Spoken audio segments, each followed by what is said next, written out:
Live कीजिए class. Class live है।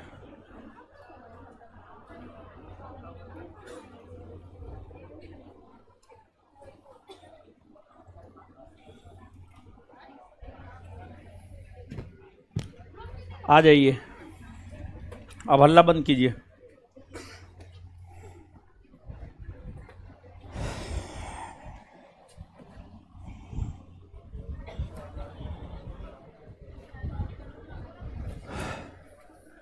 चलिए,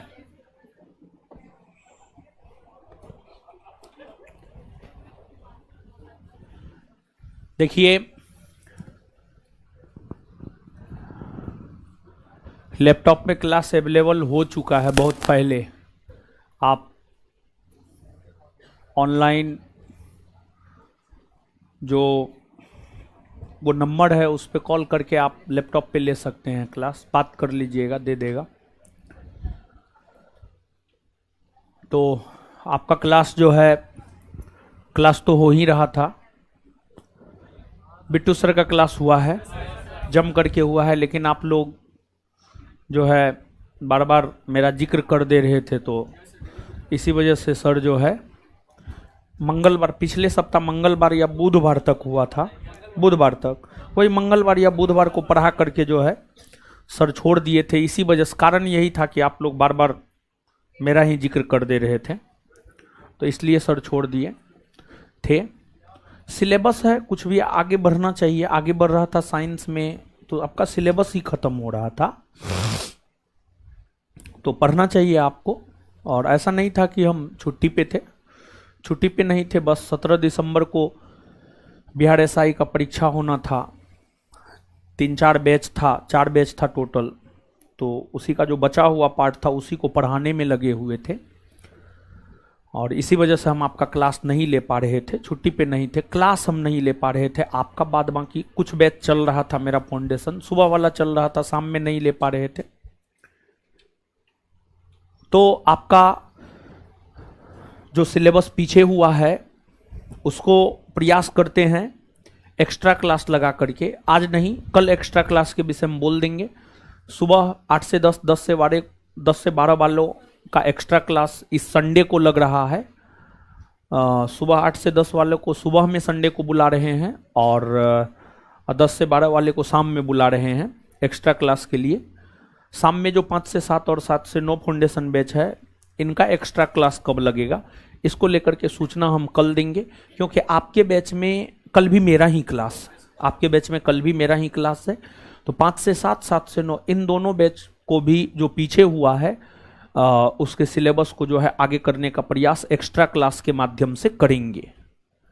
तो आने वाले 15 दिन में हम आपको मैनेज कर देंगे। बस यही है कि आपको जिस टाइम बुलाएंगे उस टाइम जो है आपको आना होगा, समझ गए? यही है।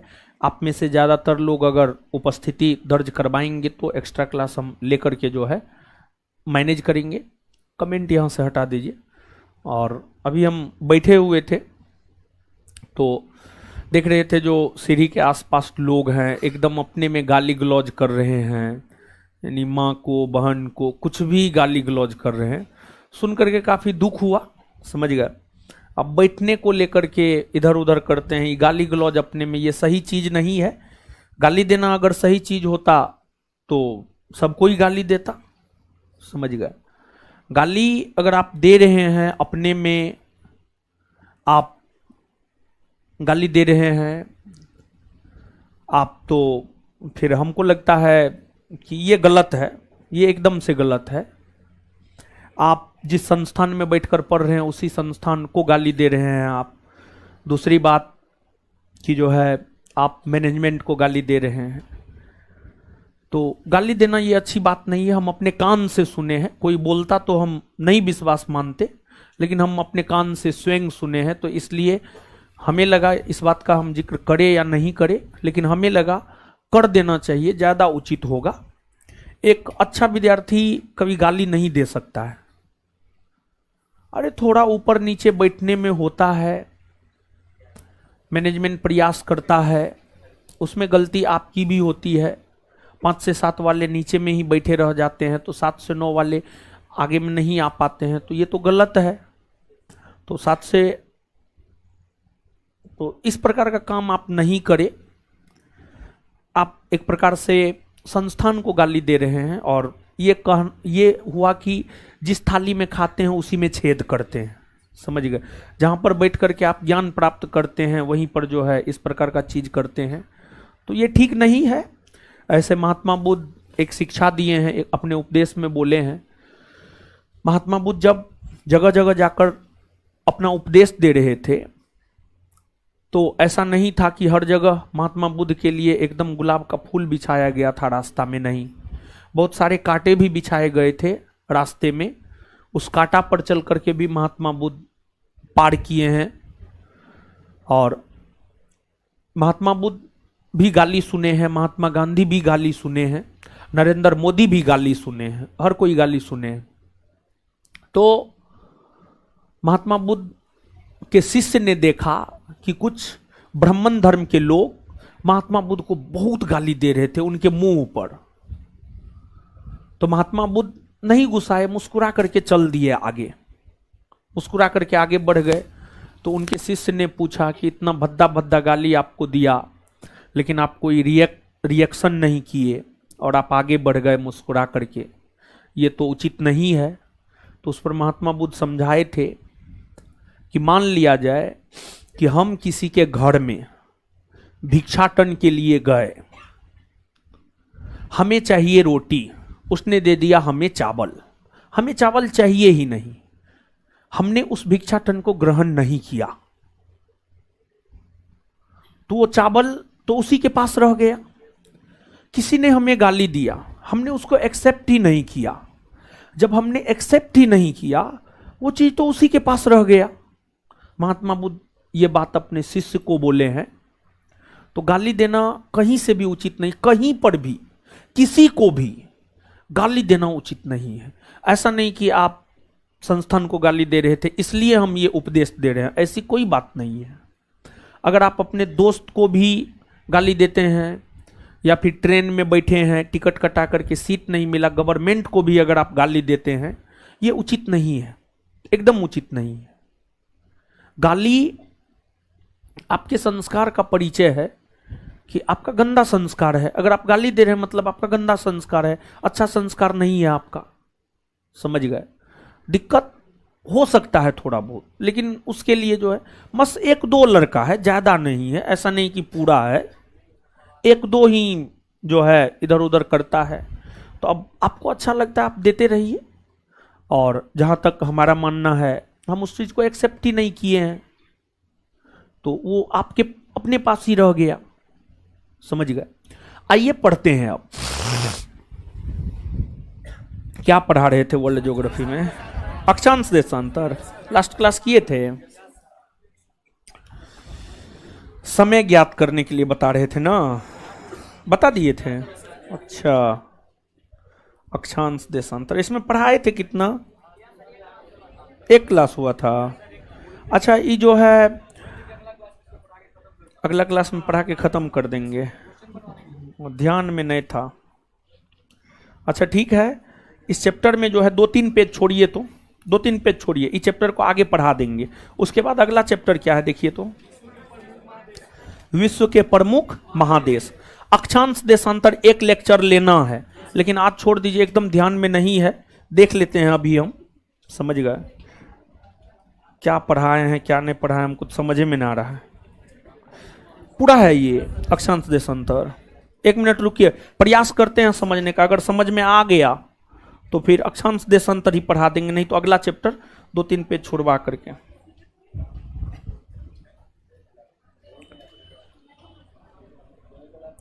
नहीं, देशांतर द्वारा समय ज्ञात करना और बताना है, हाँ क्वेश्चन बतलाना है, ठीक है क्वेश्चन बतलाना है। अब 2-3 पेज छोड़िए, 2-3 पेज छोड़िए, हम बाद में करवा देंगे। और वर्ल्ड ज्योग्राफी का सबसे महत्वपूर्ण सेगमेंट शुरू होने जा रहा है हर परीक्षा के दृष्टिकोण से। हर परीक्षा के दृष्टिकोण से वर्ल्ड ज्योग्राफी का सबसे महत्वपूर्ण चैप्टर आज हम शुरू करने जा रहे हैं। 2-3 पेज इस चैप्टर में छोड़ दीजिए। चौथा चैप्टर है विश्व के प्रमुख महादेश। विश्व के प्रमुख महादेश आज से हम आपके लिए शुरू करने जा रहे हैं। विश्व के प्रमुख महादेश, विश्व के प्रमुख महादेश।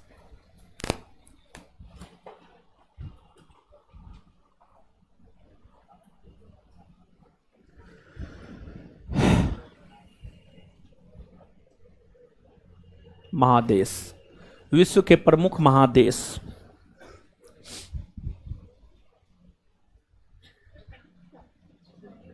महादेश, आइए देखिए, महादेश, महादेश जैसे, समझिएगा, अब समझिएगा, अब छोड़िए सब चीज छोड़िए, अब आइए बोर्ड पे समझिए, समझा रहे हैं, समझिए चीजों को। जैसे कई राज्यों को मिलाकर एक देश बनता है, 28 राज्य को मिलाकर हमारा देश भारत बना है, हाँ या ना? यह बात तो आप जानते हैं। 28 राज्य को मिलाकर हमारा देश भारत बना है। उसी प्रकार से कई देशों को मिलाकर या अनेकों देशों को मिलाकर महादेश बनता है, महादेश बनता है। विश्व में मुख्य तौर पर 7 महादेश माने जाते हैं। Asia, Europe, north America, south America, Africa, Australia, Antarctica. Asia 1, Europe 2, Africa 3, north America 4, south America 5, Australia 6 और अंटार्कटिका 7। ठीक है, मुख्य तौर पर यही 7 महादेश माने जाते हैं। इन 7 महादेशों में क्षेत्रफल के आधार पर हो या जनसंख्या के आधार पर हो, इन 7 महादेशों में क्षेत्रफल के आधार पर हो या जनसंख्या के आधार पर हो, दोनों आधार पर विश्व का सबसे बड़ा महादेश एशिया महादेश है, एशिया महादेश है। और बात अगर एशिया महादेश की करे, तो एशिया महादेश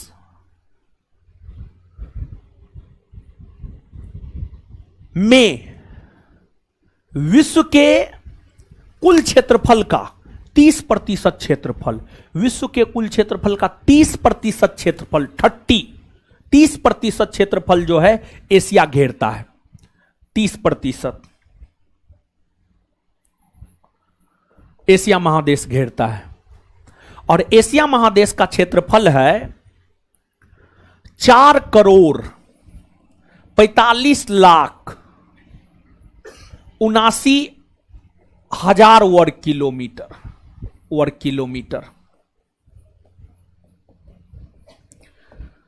4,45,79,000 वर्ग किलोमीटर एशिया महादेश का क्षेत्रफल है।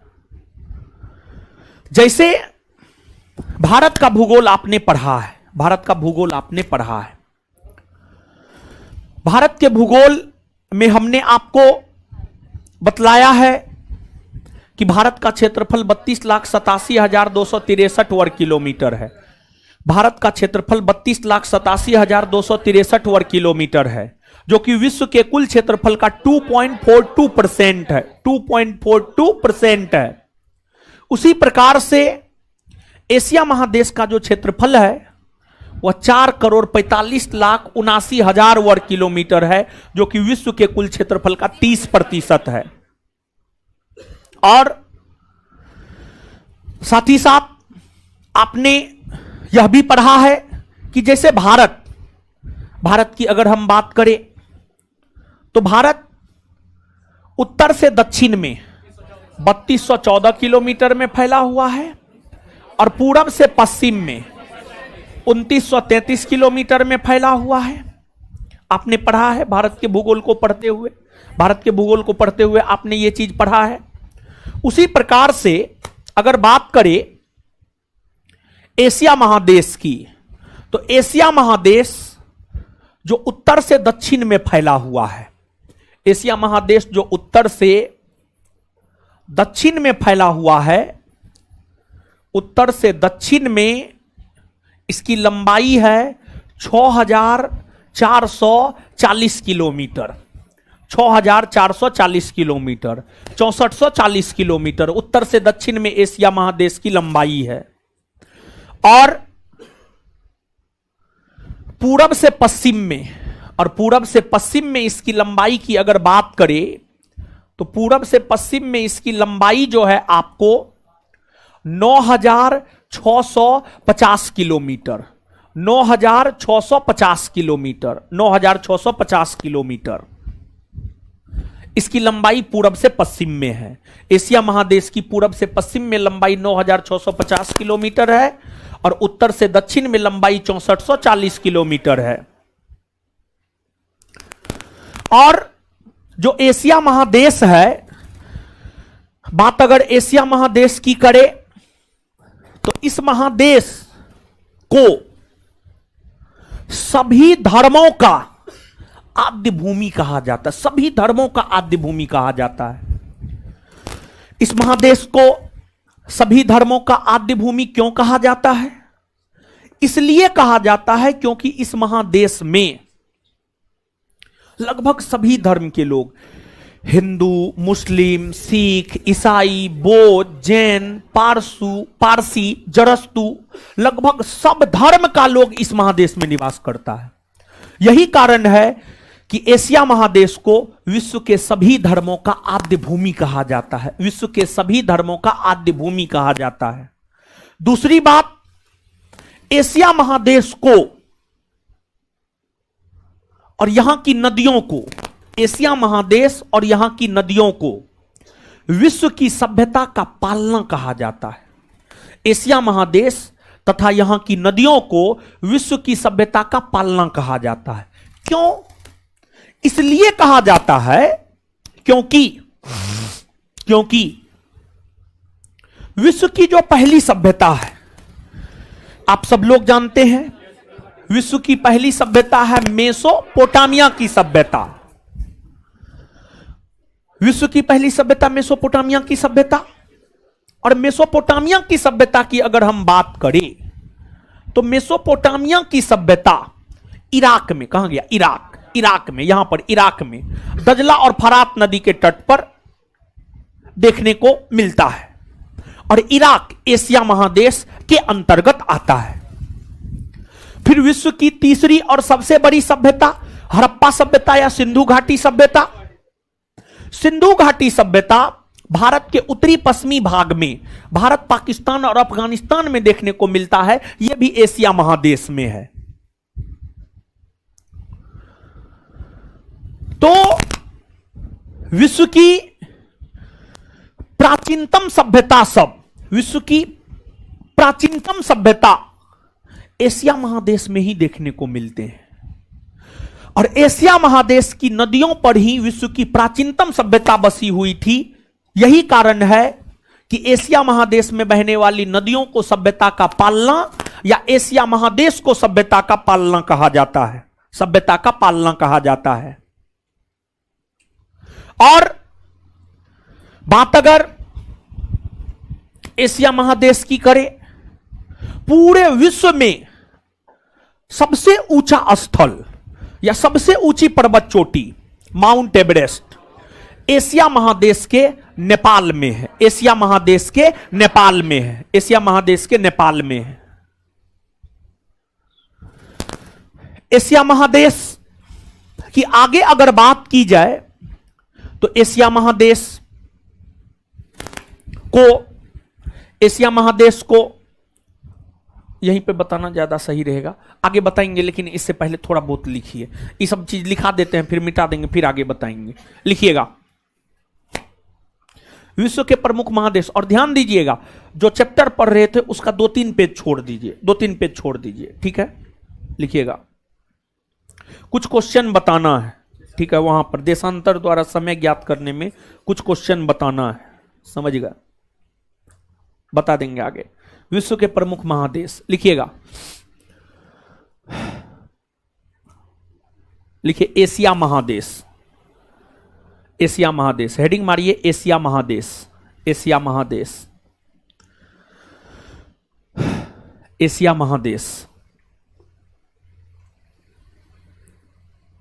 डैश देकर, क्षेत्रफल और जनसंख्या दोनों आधार पर डैश देकर, एशिया महादेश हेडिंग मारिए और डैश देकर लिखिए।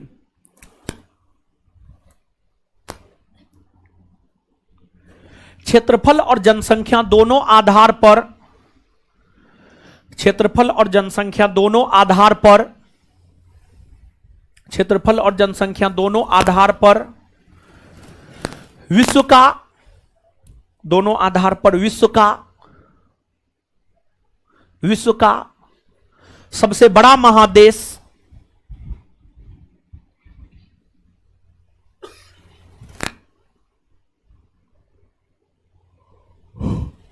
एशिया महादेश है।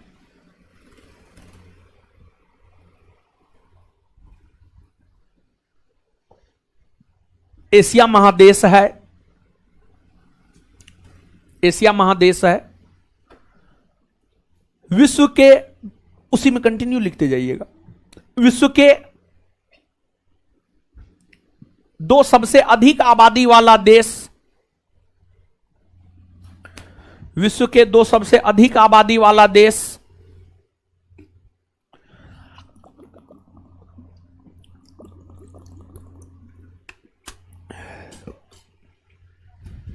विश्व के दो सबसे अधिक आबादी वाला देश चीन और भारत, चीन और भारत, चीन और भारत एशिया महादेश में ही स्थित है। चीन और भारत एशिया महादेश में ही स्थित है।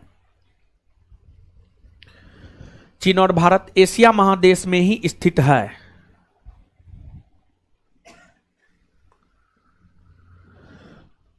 यह महादेश विश्व के कुल क्षेत्रफल का,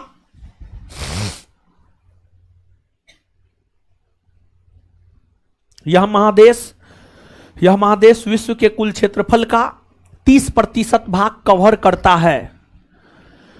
यह महादेश विश्व के कुल क्षेत्रफल का 30% भाग कवर करता है। यह महादेश विश्व के कुल क्षेत्रफल का 30% भाग कवर करता है।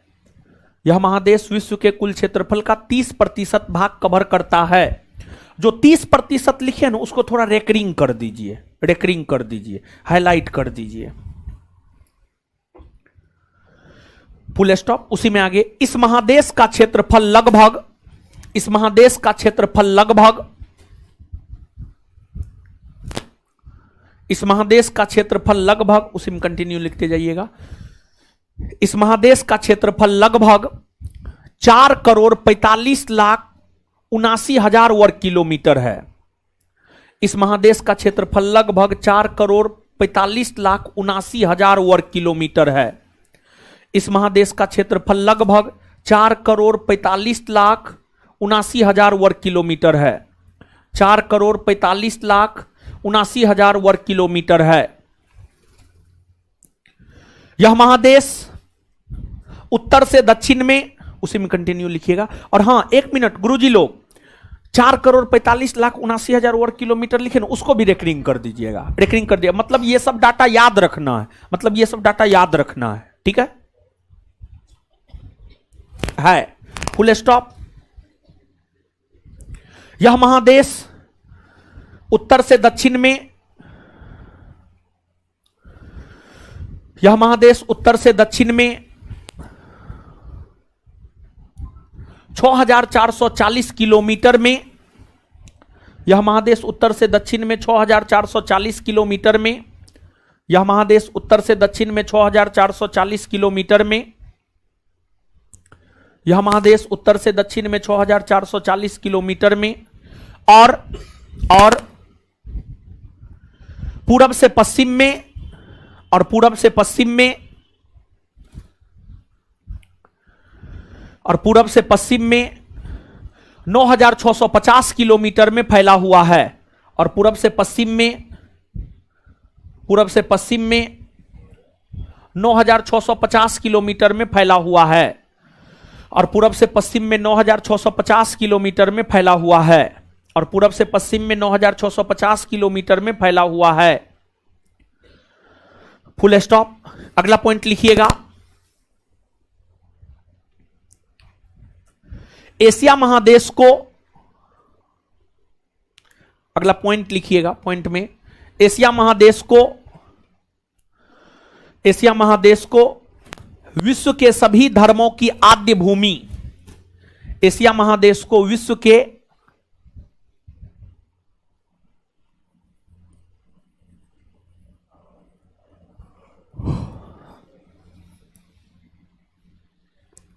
एशिया महादेश को विश्व के सभी धर्मों की आद्य भूमि कहा जाता है,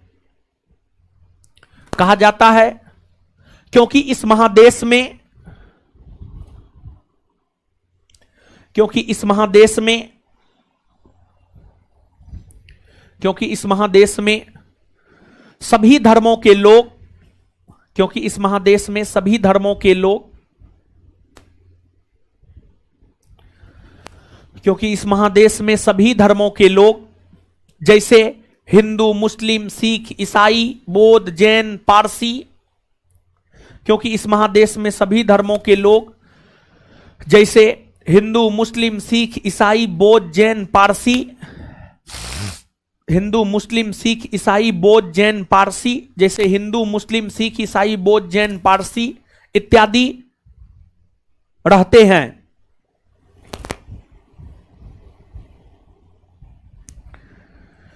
इत्यादि रहते हैं। Full stop. Next point, Asia महादेश को सभ्यता का पालना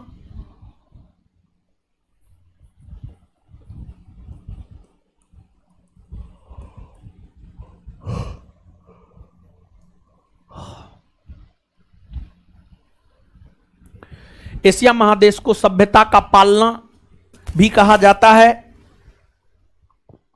एशिया महादेश को सभ्यता का पालना भी कहा जाता है। एशिया महादेश को सभ्यता का पालना भी कहा जाता है क्योंकि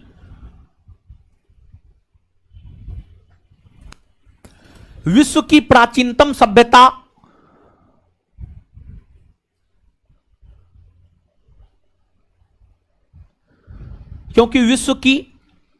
प्राचीनतम सभ्यता मेसोपोटामिया और हड़प्पा सभ्यता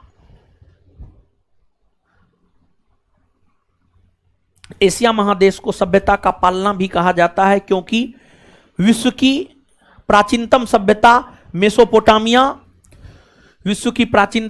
मेसोपोटामिया और हड़प्पा सभ्यता का उदय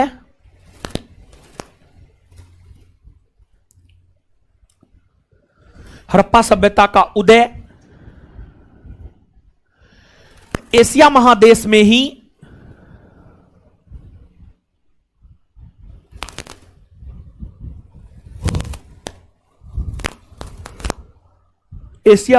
में ही क्रमशः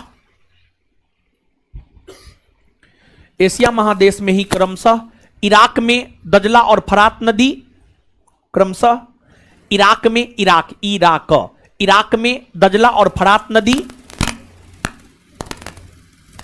इराक में दजला और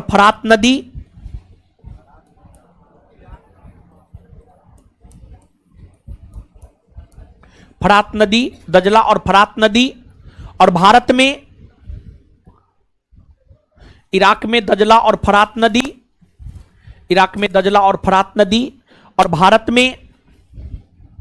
भारत में सिंधु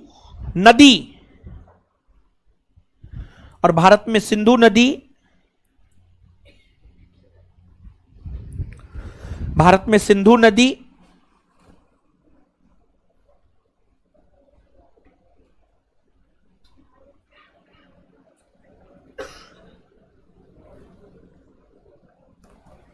इराक में दजला और फरात नदी और भारत में सिंधु नदी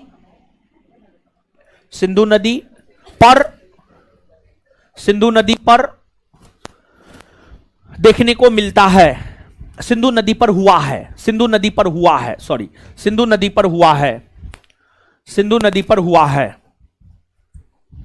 चलिए इतना बात हम आपको बतला दिए थे, जितना बात हम आपको बतला दिए थे उतना बात हम आपको लिखा दिए हैं। अब आगे समझते हैं चीजों को और फिर आगे बढ़ेंगे गुरुजी लोग। देखिए ध्यान दीजिएगा, अब आगे समझिएगा, जितना समझाए थे उतना लिखा दिए हैं। अब आगे समझिए थोड़ा सा। अब आइए इधर, लिखना बंद कीजिए। अब आइए बोर्ड पे, देखिए भारत के भूगोल में एक चैप्टर पढ़ाए होंगे, भारत की भूगर्भिक संरचना। वहां पर बताए होंगे पेंजिया, पेंथालासा, अंगारा लैंड, गोंडवाना लैंड। कुछ याद है?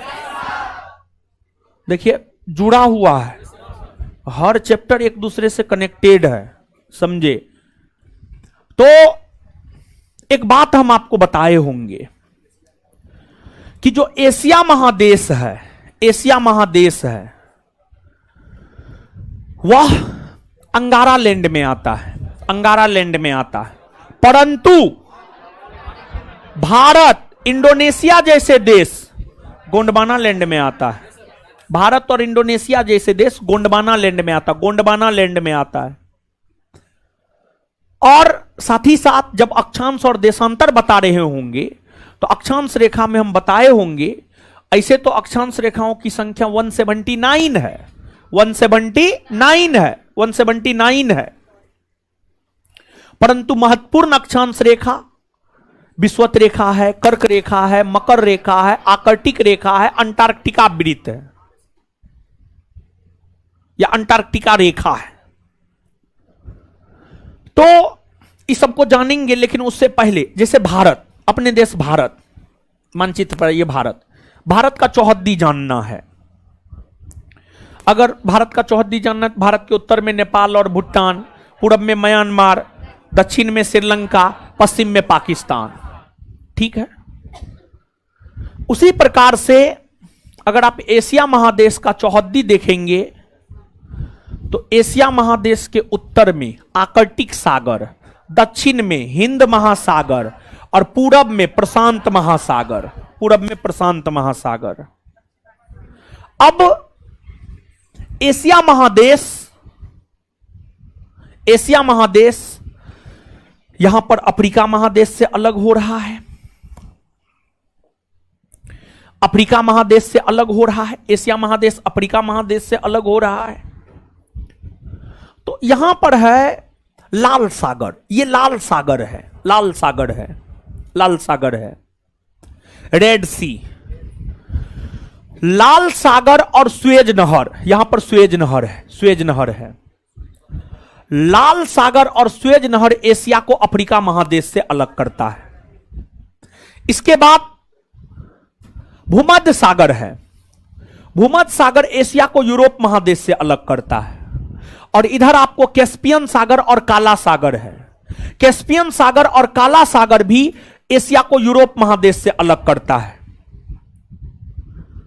इसके बाद इधर आपको बेरिंग जल संधि है, बेरिंग जल संधि एशिया को उत्तरी अमेरिका महादेश से अलग करता है। देखिए यहां पर 3D फिगर हम नहीं दिखा पाएंगे, लेकिन यहां पर बेरिंग जल संधि है। ये जो बेरिंग जल संधि है ये एशिया को उत्तरी अमेरिका, नॉर्थ अमेरिका, उत्तरी, नॉर्थ अमेरिका मतलब उत्तरी अमेरिका, हिंदी में उत्तरी अमेरिका महादेश से अलग करता है। पूछा जाता है आपसे, बड़ी अच्छा क्वेश्चन है, यहां से एकदम पूछा जाता है ये बात। ये जो 3 पॉइंट हम आपको बताए हैं, एशिया को अफ्रीका महादेश से अलग कौन करता है, एशिया को यूरोप महादेश से अलग कौन करता है, और एशिया को उत्तरी अमेरिका महादेश से अलग कौन करता है, यह बात आपसे पूछा जाता है, बड़ी महत्वपूर्ण है। तो एशिया को अफ्रीका से अलग लाल सागर और सुएज नहर, एशिया को यूरोप से अलग भूमध्य सागर, कैस्पियन सागर और काला सागर, और एशिया को नॉर्थ अमेरिका से अलग बेरिंग जल संधि, बेरिंग जल संधि करता है, बेरिंग जल संधि करता है। यह आप याद रखिएगा। इसके बाद अब देखिएगा अक्षांश रेखाओं की संख्या 179, लेकिन उसमें कुछ महत्वपूर्ण अक्षांश रेखा है, जैसे कि आपको एक 0 डिग्री अक्षांश रेखा है, 0 डिग्री अक्षांश रेखा यानी विषुवत रेखा हो गया, विषुवत रेखा हो गया, 0 डिग्री अक्षांश रेखा यानी विषुवत रेखा हो गया। विषुवत रेखा क्या एशिया महादेश से होकर गुजरती है? एकदम से हाँ गुजरती है, विषुवत रेखा गुजरती है। अरे महाराज इंडोनेशिया से होकर गुजरती है। इंडोनेशिया एशिया महादेश में आता है। इंडोनेशिया ही ना है जी, इंडोनेशिया है इंडोनेशिया एशिया महादेश में आता है। तो एशिया महादेश में आने वाले देश इंडोनेशिया से होकर विषुवत रेखा गुजरती है, मतलब एशिया महादेश से विषुवत रेखा गुजरती है। इसके बाद विषुवत रेखा के ऊपर जाइएगा, उत्तरी गोलार्ध है। उत्तरी गोलार्ध में एक है 23.5 डिग्री उत्तरी अक्षांश रेखा। जो 23.5 डिग्री उत्तरी अक्षांश रेखा है, इसे हम लोग कर्क रेखा कहते हैं। कर्क रेखा एशिया महादेश के कई देश से होकर गुजरती है, जैसे भारत जैसे देश हो गए, बांग्लादेश जैसे देश हो गए, म्यांमार जैसे देश हो गए। इन देशों से होकर कर्क रेखा गुजरती है और ये सभी देश एशिया महादेश में आता है, मतलब कर्क रेखा भी कहीं ना कहीं एशिया महादेश से होकर गुजरती है। फिर आपको एक 66.5 डिग्री उत्तरी अक्षांश रेखा है। 66.5 डिग्री उत्तरी अक्षांश रेखा को कहते हैं आकर्टिक वृत्त रेखा या आकर्टिक रेखा। जो आकर्टिक रेखा है यह भी एशिया महादेश से होकर गुजरती है। मतलब महत्वपूर्ण अक्षांश रेखाओं में अगर देखा जाए कि कौन कौन सी महत्वपूर्ण अक्षांश रेखा एशिया महादेश से होकर गुजरती है, तो विषुवत रेखा गुजरती है, कर्क रेखा गुजरती है, आकर्टिक रेखा गुजरती है। विषुवत रेखा, कर्क रेखा और आकर्टिक रेखा, ये तीनों रेखा एशिया महादेश से होकर गुजरती है। ये तीनों रेखा एशिया महादेश से होकर गुजरती है। इसके बाद अन्य चीजों को भी हम लोग देखेंगे, लेकिन उससे पहले कुछ चीज आप लिखिए, इतना लिखिए।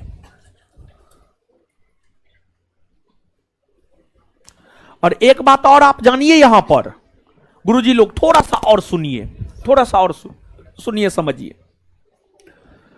देखिए, आप सब लोग जानते हैं, क्योंकि यह बात हमने आपको कई दफा बतलाया है, जो पृथ्वी है, अगर बात पृथ्वी की जाए, अगर बात पृथ्वी की जाए, पृथ्वी की अगर बात की जाए, तो पृथ्वी को 0 डिग्री अक्षांश रेखा यानी विषुवत रेखा 2 बराबर भाग में बांटती है। इससे ऊपर जाइएगा उत्तरी गोलार्ध, नीचे आइएगा दक्षिणी गोलार्ध। तो यह विषुवत रेखा है। आप स्वयं देखिए, स्वयं देख करके आप कह सकते हैं कि एशिया महादेश का विस्तार मुख्य तौर पर उत्तरी गोलार्ध में है। लेकिन एशिया महादेश के देशों में एक देश इंडोनेशिया है, जिसका विस्तार उत्तरी गोलार्ध और दक्षिणी गोलार्ध दोनों में है। उत्तरी गोलार्ध और दक्षिणी गोलार्ध दोनों में है। और सामान्य तौर पर एशिया महादेश के लगभग देश उत्तरी गोलार्ध में है, लगभग देश उत्तरी गोलार्ध में है। सिर्फ इंडोनेशिया का विस्तार उत्तरी गोलार्ध और दक्षिणी गोलार्ध दोनों में है। इस बात को भी जो है आपको याद रखना है, समझ गए? तो नीचे से अब लिखिए, आप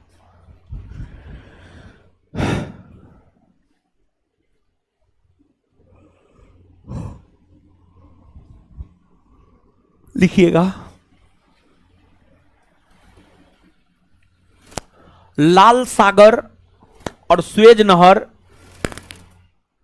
लाल सागर और स्वेज नहर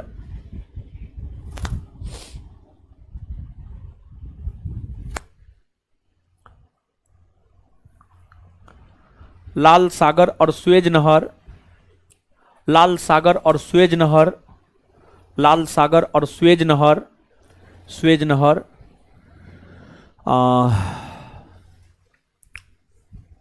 एशिया महादेश को, एशिया महादेश को अफ्रीका महादेश से अलग करता है।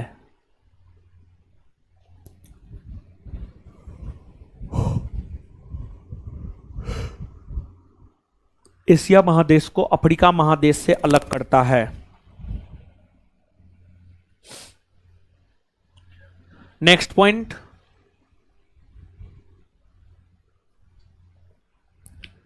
बेरिंग जल संधि, बेरिंग जल संधि, बेरिंग, बेरिंग बेरिंग जल संधि एशिया महादेश को उत्तरी अमेरिका महादेश से अलग करता है।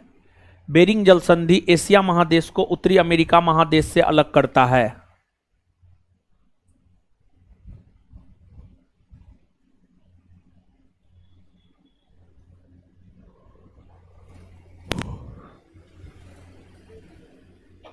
अलग करता है, फुल स्टॉप।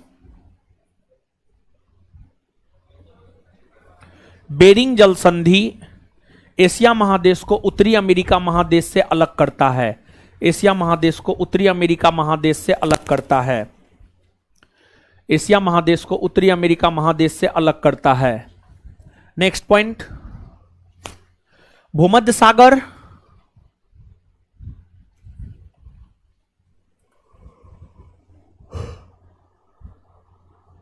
भूमध्य सागर, कैस्पियन सागर और काला सागर। भूमध्य सागर, कैस्पियन सागर और काला सागर। भूमध्य सागर, कैस्पियन सागर और काला सागर। भूमध्य सागर, कैस्पियन सागर और काला सागर। भूमध्य सागर, कैस्पियन सागर और काला सागर एशिया महादेश को यूरोप महादेश से अलग करता है। भूमध्य सागर, कैस्पियन सागर और काला सागर एशिया महादेश को यूरोप महादेश से अलग करता है।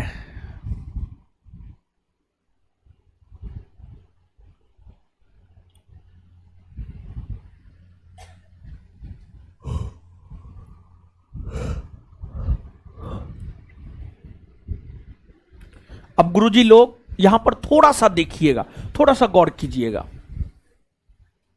एक बात समझिएगा यहां पर, फिर आगे लिखाएंगे। देखिए ये भूमध्य सागर है, भूमध्य सागर है, भूमध्य सागर है।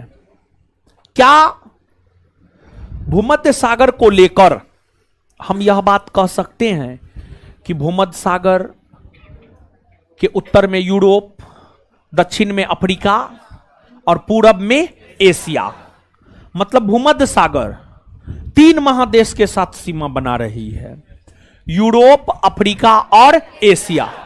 कह सकते हैं हाँ या ना? एकदम से हाँ, एकदम से हाँ कह सकते हैं। भूमध्य सागर का बड़ी महत्व है, बहुत महत्व है भूमध्य सागर का। देखिए आपको नॉर्थ अमेरिका है, साउथ अमेरिका है, यहां से अगर आपको भारत आना है शॉर्टकट, आप अटलांटिक महासागर में प्रवेश कीजिए, जिब्राल्टर जल संधि को पार करते हुए भूमध्य सागर में जाइए, स्वेज नहर होते हुए लाल सागर में आइए और फिर अरब सागर होते हुए भारत में प्रवेश कर जाइए। समझ गए? तो ये जो मार्ग है ना, आप स्वयं देखिए ना थोड़ा सा, ये जो मार्ग है, देखिए नॉर्थ अमेरिका हो या साउथ अमेरिका, इसको यूरोप, अफ्रीका से जोड़ता है, एशिया से जोड़ता है। फिर अगर आप हिंद महासागर में आगे ऑस्ट्रेलिया जा सकते हैं, हर जगह आप जा सकते हैं। तो बड़ी महत्वपूर्ण मार्ग है ये, बहुत महत्वपूर्ण मार्ग है ये। जल मार्ग में बड़ी महत्वपूर्ण मार्ग है और जल मार्ग में भूमध्य सागर का बड़ी ऐतिहासिक महत्व है। समझ गए? तो नीचे से एक पॉइंट लिखिएगा, भूमध्य सागर के उत्तर में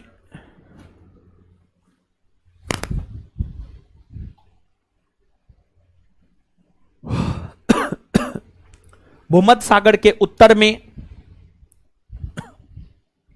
यूरोप महादेश, भूमध्य सागर के उत्तर में यूरोप महादेश, दक्षिण में अफ्रीका महादेश, भूमध्य सागर के उत्तर में यूरोप महादेश, दक्षिण में अफ्रीका महादेश, दक्षिण में अफ्रीका महादेश और पूरब में एशिया महादेश, और पूरब में एशिया महादेश, और पूरब में एशिया महादेश, और पूरब में एशिया महादेश, और पूरब में एशिया महादेश है। फिर से बोले, भूमध्य सागर के उत्तर में यूरोप महादेश, कोमा, दक्षिण में अफ्रीका महादेश, दक्षिण में अफ्रीका महादेश और पूरब में एशिया महादेश, और पूरब में एशिया महादेश, और पूरब में एशिया महादेश है, जिस कारण अर्थात है, अर्थात हम यह कह सकते हैं कि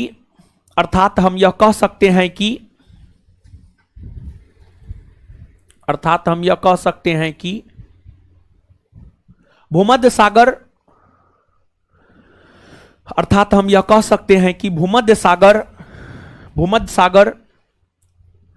तीन महादेश के साथ सीमा साझा करती है। भूमध्य सागर तीन महादेश के साथ सीमा साझा करती है।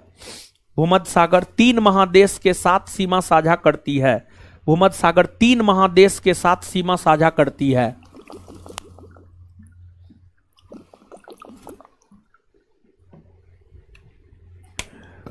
भूमध्य सागर तीन महादेश के साथ सीमा साझा करती है।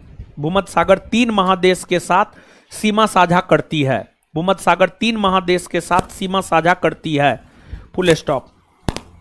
अब नीचे से लिखिएगा, एशिया महादेश, नीचे से अगला पॉइंट, एशिया महादेश मुख्य तौर पर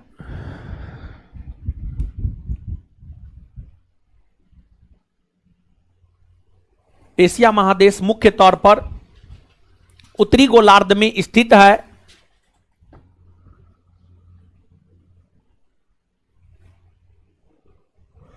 एशिया महादेश मुख्य तौर पर उत्तरी गोलार्ध में स्थित है,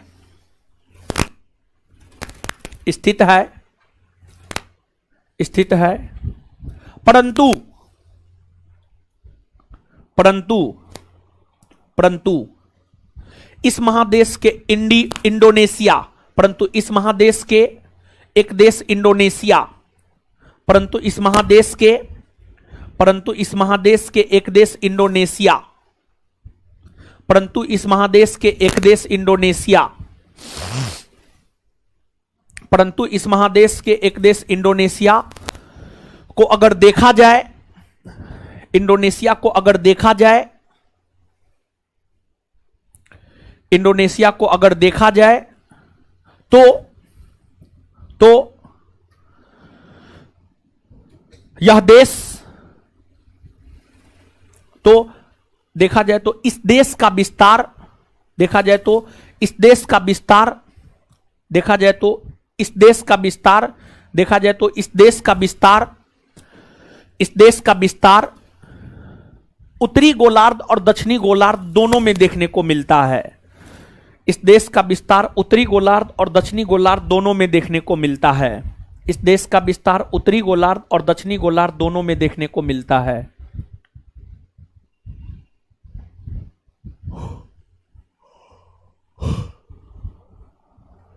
इस देश का विस्तार उत्तरी गोलार्ध और दक्षिणी गोलार्ध दोनों में देखने को मिलता है, दोनों में देखने को मिलता है। Full stop. दोनों में देखने को मिलता है। Full stop, full stop. आगे, एशिया महादेश के पूरब में प्रशांत महासागर,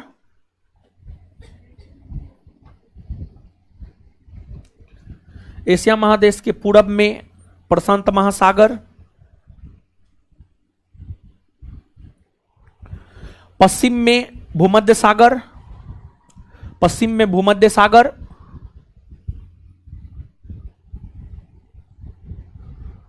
उत्तर में आर्कटिक सागर। एशिया महादेश के पूरब में प्रशांत महासागर, पश्चिम में भूमध्य सागर, पश्चिम में भूमध्य सागर, उत्तर में आर्कटिक महासागर, उत्तर में आर्कटिक महासागर और दक्षिण में हिंद महासागर स्थित है। एशिया महादेश के पूरब में प्रशांत महासागर, एशिया महादेश के पूरब में प्रशांत महासागर, पश्चिम में भूमध्य सागर, उत्तर में आर्कटिक महासागर, उत्तर में आर्कटिक महासागर और दक्षिण में हिंद महासागर, और दक्षिण में हिंद महासागर स्थित है और दक्षिण में हिंद महासागर स्थित है। नेक्स्ट पॉइंट, इस महादेश से होकर गुजरने वाली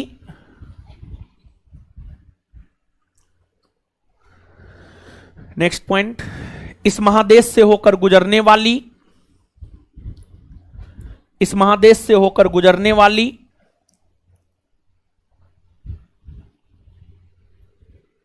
महत्वपूर्ण अक्षांश रेखा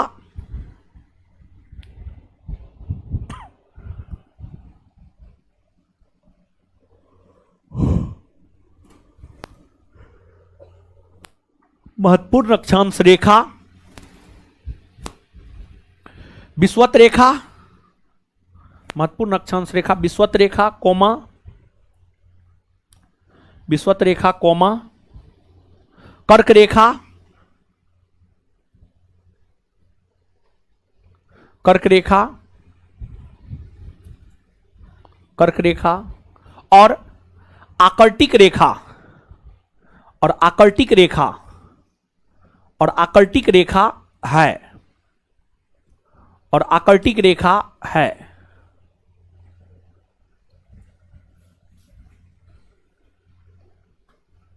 चलिए, एक और बात हमने आपको बतलाया था, विश्व का सबसे ऊंचा पर्वत। विश्व के सबसे ऊंचे पर्वत की अगर हम बात करें तो माउंट एवरेस्ट है। माउंट एवरेस्ट है जो कि नेपाल में है और नेपाल जो है एशिया महादेश में है। नेपाल कहां है? एशिया महादेश में। क्लियर है ये बात? तो नीचे से एक पॉइंट और लिख लीजिए, विश्व का सबसे ऊंचा पर्वत आगे लिखिएगा, विश्व का सबसे ऊंचा पर्वत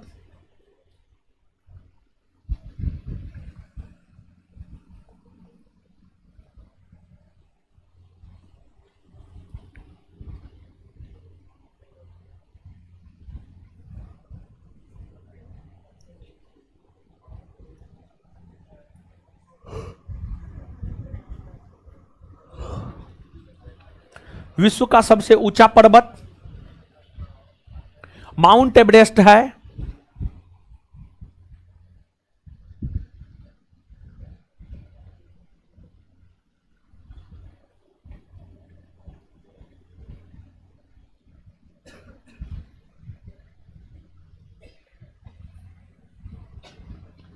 माउंट एवरेस्ट है, माउंट एवरेस्ट है जो नेपाल में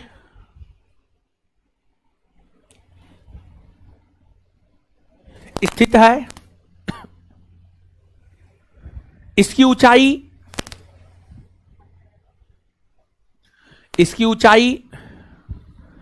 8,850 मीटर है। 2 मीटर बढ़ा है। इसकी ऊंचाई 8,850 मीटर है। 8,850 मीटर है। इसके बाद आगे गुरुजी लोग थोड़ा सुनिएगा। देखिए, एक कैस्पियन सागर के विषय में हम आपके साथ चर्चा किए हैं ना? नहीं किए हैं?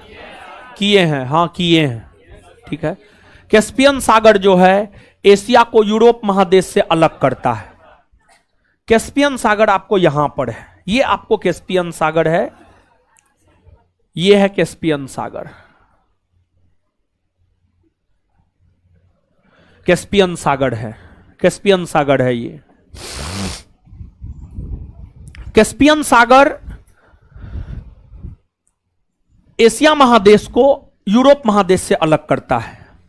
कैस्पियन सागर के पूरब में आएंगे तो एशिया है और इधर अगर आप पश्चिम में जाएंगे तो इधर यूरोप है। अब कैस्पियन सागर जानते हैं, कैस्पियन सागर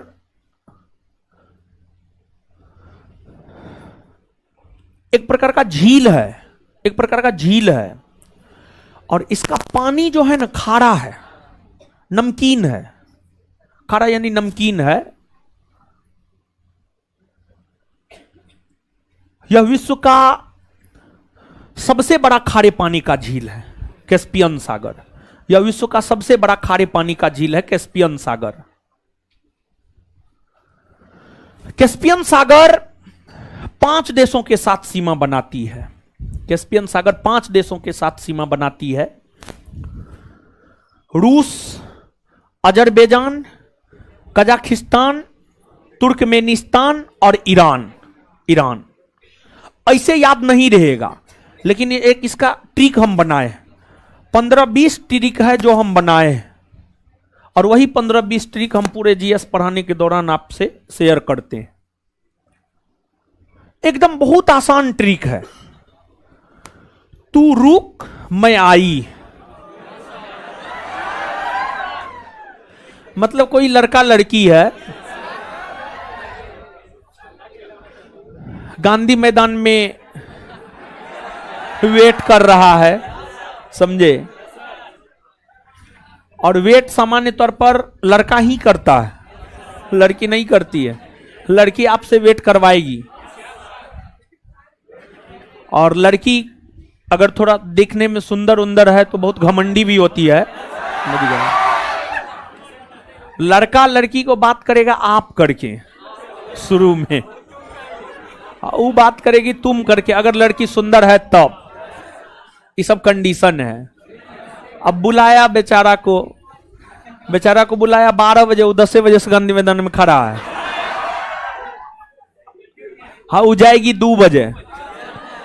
लड़का फोन पे फोन करेगा तो उसी पे फोन करके मान लिया जाए कि तमसा गई, तो गुस्सा में बोली तू रुक मैं आई। कितना आसान ट्रिक है बताइए, कुछ है। तू रुक मैं आई, मैं आई। अगर ये ट्रिक देखिए, कुछ ट्रिक हम आपको बताते हैं। गरम छाछ पी तृप्ति मिलेगी, मौका, इसके बाद अब हम फौज में तत्पर हैं, आकाश पर विविध क्षण बिताए, तू रुक मैं आई, और भी कुछ ट्रिक है। मैप मामा अली मिस साओ भावम चिताई, बाको गया काका कैसा माई किसा। ये सब ट्रिक हम बनाए हैं। ये सब ट्रिक अगर कोई टीचर यूज करता है तो समझ लीजिए मेरा कॉपी किया है, समझ गए। और भी बहुत सारा ट्रिक बनाए हैं। तू, हाँ एगो, हाँ नया एगो बनाया है, मकर रेखा वाला ना, क्लासे में तू बनाए थे, थोड़ा टाइम लगा था, 5-10 मिनट लगता है। मकर रेखा वाला है, हाँ ब्रेबो वाला है, हाँ याद आ गया। एक और, हाँ तो ये ट्रिक बहुत पहले बनाए हैं, समझे। बीपीएससी में एक बार परीक्षा दिए थे तो उसमें कैस्पियन सागर से सटे देश पूछा था, समझ गए। तो जो है हमसे बना के आए, गलती हो गया तो फिर इस पे सोचे थोड़ा देर, ज्यादा 2 मिनट सोचे, बन गया, 2 मिनट में बन गया ये ट्रिक। तू रुक मैं आई, तू से तुर्कमेनिस्तान, रू से रूस, क से कजाकिस्तान, कजाकिस्तान, अ से अजरबैजान, ईर से ईरान, ई से ईरान, समझ गए। मैं साइलेंट, मैं साइलेंट, समझ गए। तो तू से तुर्कमेनिस्तान, र से रूस, क से कजाकिस्तान, में साइलेंट है, आ से अजरबैजान और ई से ईरान। कभी भूलिएगा नहीं, ना भूलिएगा, नीचे से लिखिएगा। लिखिएगा, विश्व का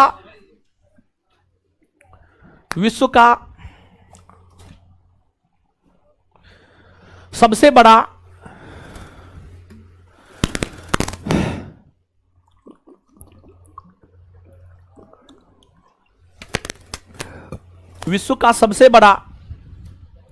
खारे पानी का झील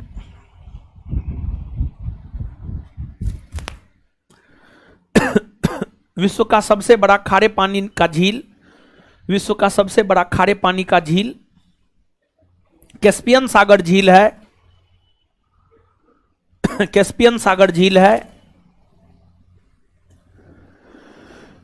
इससे सटे हुए 5 देश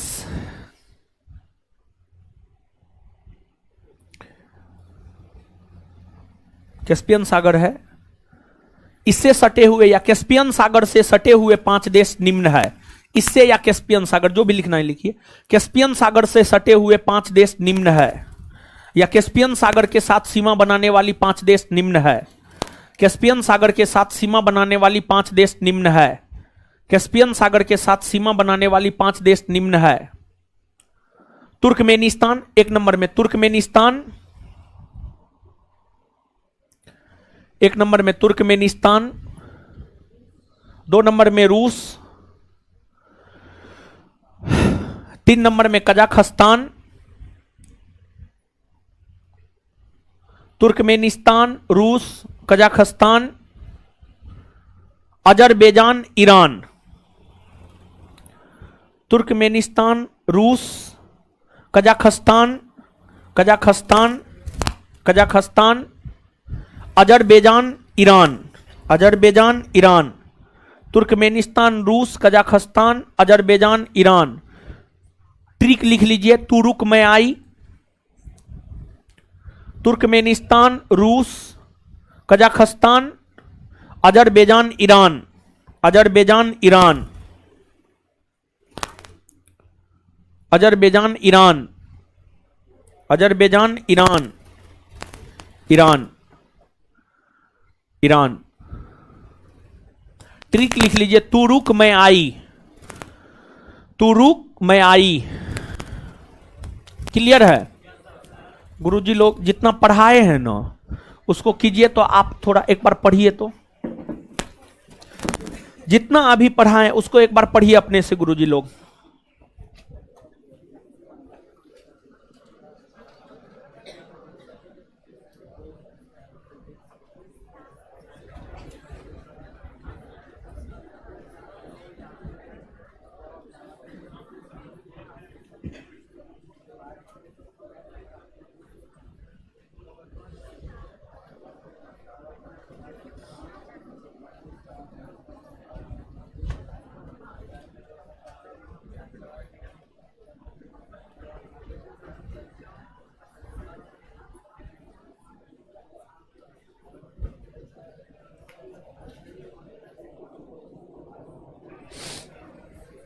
पढ़ लिए?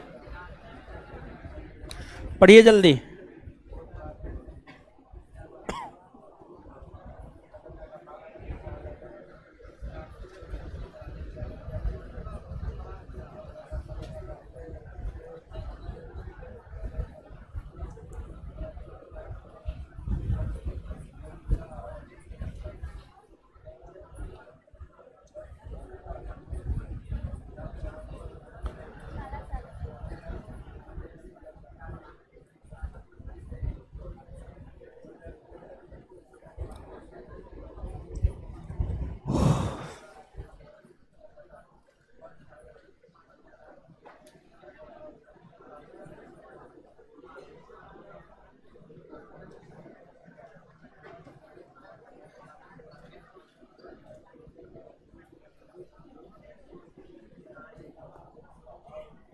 पढ़ लिए?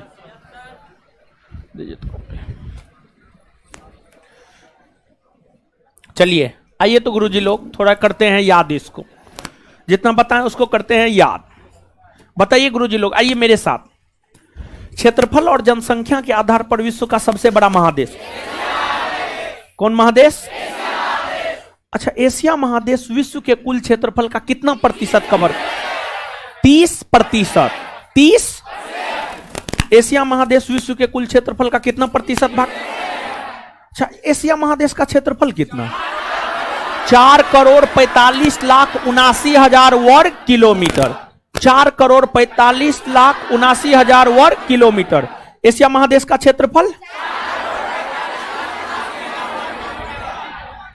अच्छा, एशिया महादेश जो है उत्तर से दक्षिण में फैला हुआ 6440 किलोमीटर। 6440 एशिया महादेश उत्तर से दक्षिण में फैला हुआ 6440 और पूरब से पश्चिम में 9650। 9600 सभी धर्मों की आद्य भूमि किसे कहा जाए?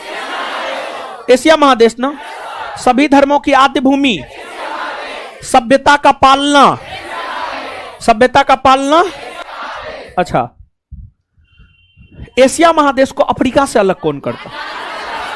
लाल सागर और सुएज नहर। लाल सागर और एशिया महादेश को अफ्रीका से अलग कौन करता? लाल सागर और सुएज नहर। एशिया महादेश को उत्तरी अमेरिका महादेश से अलग कौन करता? बेरिंग जल संधि। एशिया महादेश को नॉर्थ अमेरिका से अलग कौन करता? बेरिंग जल संधि। एशिया महादेश को यूरोप से अलग कौन करता?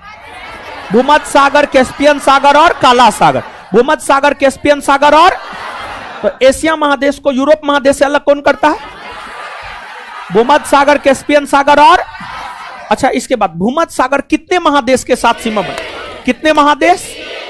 इसके उत्तर में, दक्षिण में, पूरब में, पूरब में। क्लियर है ये बात? भूमध्य सागर कितने महादेश के साथ सीमा? कौन कौन? क्लियर है ये बात? चलिए इसके बाद आगे बताइएगा कि एशिया महादेश से कौन कौन सी महत्वपूर्ण काल्पनिक रेखा गुजरती है? विषुवत रेखा, कर्क रेखा, आकर्षिक रेखा। विषुवत रेखा, कर्क रेखा और कौन कौन महत्वपूर्ण काल्पनिक रेखा एशिया महादेश से गुजरती है? अच्छा, एशिया महादेश उत्तरी गोलार्ध में या दक्षिणी गोलार्ध? उत्तरी गोलार्ध में ना। अच्छा, एशिया महादेश का कौन ऐसा देश है जिसका विस्तार उत्तरी गोलार्ध, दक्षिणी गोलार्ध दोनों में? किसका है? इंडोनेशिया। अच्छा, इसके बाद आगे बताइएगा, विश्व में खारे पानी का सबसे बड़ा झील? विश्व में खारे पानी का सबसे बड़ा झील कौन है? अच्छा, कैस्पियन सागर झील कितने देशों के साथ सीमा? 5 ना। कितने देश? कितने देश? याद रखने का ट्रिक, कैस्पियन सागर 5 देशों के साथ सीमा बनाती है, उसको याद रखने का ट्रिक, त से, तू से तुर्कमेनिस्तान, तू से रू से रूस, क से कजाकिस्तान, क से आ से अजरबैजान, ई से ईरान, ई से, एक बार फिर से, कैस्पियन सागर 5 देशों के साथ सीमा बनाती, याद रखने का ट्रिक, तू रुक मैं, तू से, रू से, क से, आ से, ई से। क्लियर है ये बात? विश्व का सबसे ऊंचा पर्वत कौन? कौन महादेश में? कौन महादेश? नेपाल में है ना ये। ऊंचाई 8,800। चलिए अब सुनिए, आपको जो है आज इतना ही रहने दीजिए, इससे आगे कल मिलेंगे। कल भी आपके बैच में मेरा ही क्लास है, कल एक्स्ट्रा क्लास को लेकर बात करेंगे। हमको निकलने दीजिए तब आप लोग निकलिएगा। धन्यवाद सभी लोगों का। हमको निकलने दीजिए तब निकलिएगा।